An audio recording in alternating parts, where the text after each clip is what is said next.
Most people treat Apple Calendar just like an ordinary place to store dates and some important reminders. But as creators, we need something smarter. I'm going to show you how I use Apple Calendar as the engine that runs my entire week. And when you connect it with Apple Reminders the right way, you'll get a productivity system that rivals every paid planner out there. And trust me, I use quite a lot of planners. I always come back to Apple Calendar. If your week feels chaotic before it even starts, you're constantly feeling like you're behind, it is not because you are unproductive. It's because your tasks are living in one place and your time is living in another. Earlier this year, I found myself being burnt out, thinking that I was productive, but also I was mismanaging my time. And so Apple Reminders holds all of your responsibilities and your calendar holds your reality. But if you are not connecting both of them so they can work together, you will end up overbooking yourself. You're going to miss deadlines with clients and even deadlines you have set for projects. And you are going to feel scattered before the week even begins. So when you go over into Apple Calendar, left of my screen, I am going to turn on the navigation pane on the left. I'm going to show you how to create 3 simple calendars for work, for personal, and for your routines, and how to color code them.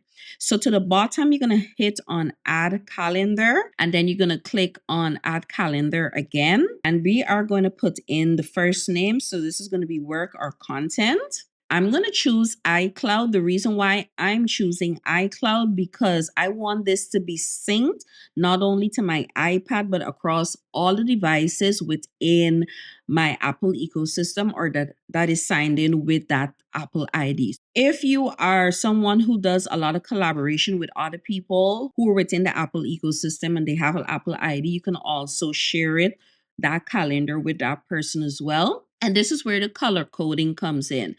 Make sure you're choosing colors that you're able to easily identify with the specific calendars. In this case, if I click on orange here, I can choose the different colors here. But for the purpose of this exercise, I'm going to leave the work as orange.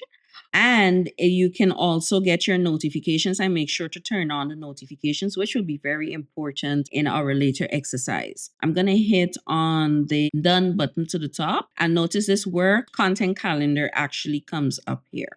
All right. If I want to add another one, I can go back in here. I'm going to call this admin or personal. All right. I'm going to leave it at iCloud. I'm going to leave it at green and I'm going to hit on that. I think I want to do another one. I'm going to call this routines. And in a second, I'm going to show you why. It actually changed that to blue. Okay. And I'm going to hit on done. The next thing we are going to do is to actually fill in our non-negotiables. All right. So our non-negotiables are things that repeat every single week, but also you are building the foundation of your calendar. What are those things that repeat every week? If it's admin day every Monday, if it's a weekly reset day, if it's a day to just brainstorm, what are those non-negotiables? I want you to fill them into your calendar. And so it repeats every single week, or if it's a non-negotiable thing that repeats every single day, you can do so. So the first thing we are going to do, we're going to hit the plus sign. I'm just going to close this off. I'm going to hit the plus sign to the top here. And we are going to call this batch record monthly content. I'm going to set a time because I know I'm a morning person. So I may want to actually do this time, let's say from 10 a.m. And I may want to block off a specific time, right? So from 10 a.m. to 2 p.m. on the third Thursday of every month, that's dedicated to batch recording my content. Now, as it's set here right now, it's for today's date.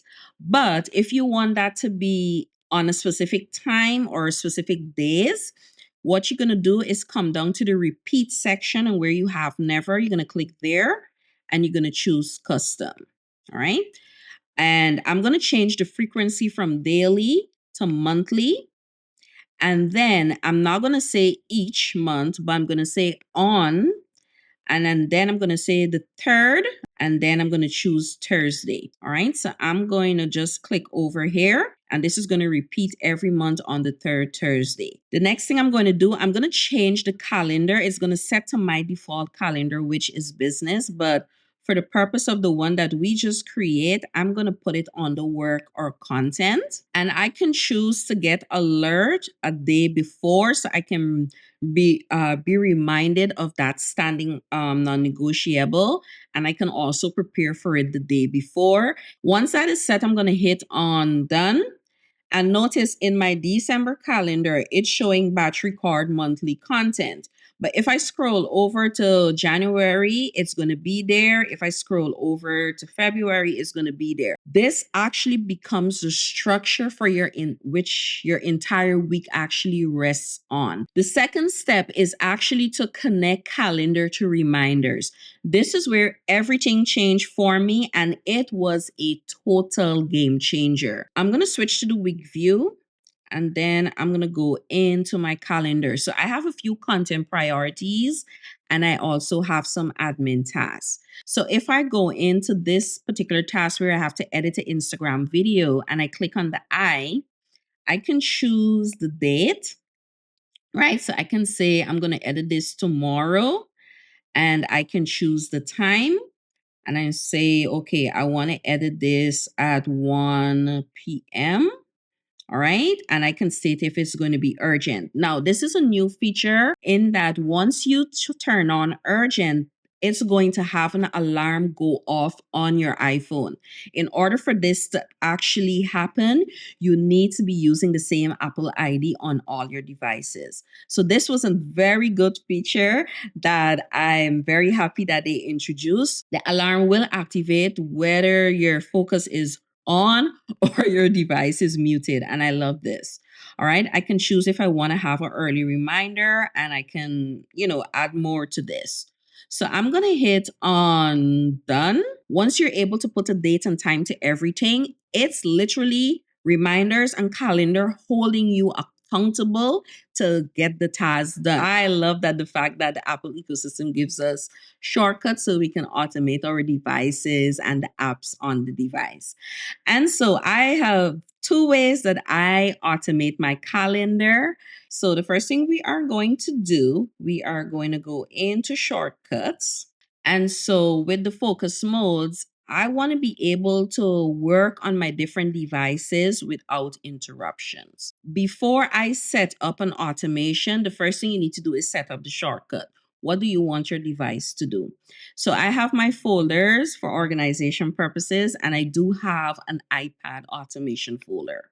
In here, I have something called a calendar check-in. To set this up, I would have hit the plus sign at the top here, and I would have built it out. The first thing I did, once I hit that plus sign, I make sure to rename, so I'm able to identify that particular shortcut. And then the next thing, I went over into search actions, and I look for calendar here. Once I hit on calendar, it's going to give me a ton of different things that I can automate or create shortcuts for on the iPad or relating to the calendar. In this case, I choose get upcoming events. And so with the get upcoming events, I just put a random number of 12. I don't have a 12 events in a day, but just to cover bases, 12 events, get 12 events, not from all the calendars, but I can choose from a specific calendar. So in this case, I can choose my work or content calendar. And below that, I just press the arrow down instead of any day, because any day is the default that is set. I choose today, or it could be tomorrow. All right, so I choose today. Before you come out of it, I do recommend testing it. So if you hit on the play button, it's going to pull the events from today that is on that calendar. Once that is done, we're going to head over to automation, and then we're going to hit on the plus sign. And then we are going to say when work is turned on, run immediately. Next. And then I'm going to go down to the automation, iPad automation section, and I'm going to choose that calendar check-in. So every time the work focus mode is turned on, it's going to do that calendar check-in. There is another way, and I love that other way. I'm going to show you. We're going to go into settings, and then I'm going to come down into focus here. And then in the work section, I'm going to tap on that. All right. So in the section called focus filters, I'm going to hit on the plus sign, and I'm going to choose calendar.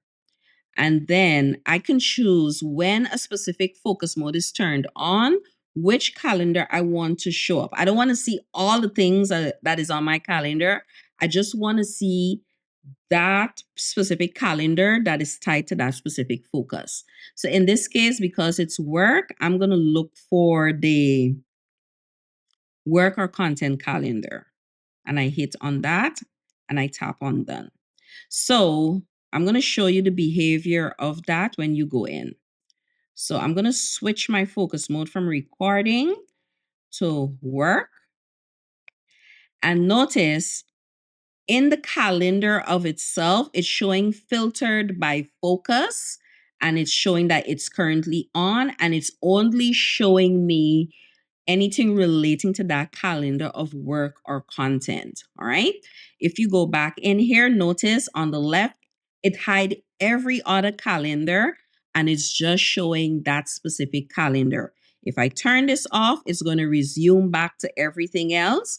And if I turn it back on, it's going to resume to the focus filter that I have selected. This is a game changer.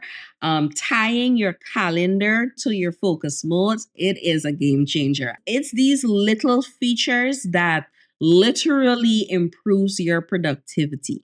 If you're interested to learn all my workflows and also my thought process behind building these different types of systems, I do have a productivity cheat sheet that is currently available. You can hit the link in the description and get your copy. It is totally free. And let me know in the comments, what are you most excited to do when it comes to your calendar and time management in 2026 coming up?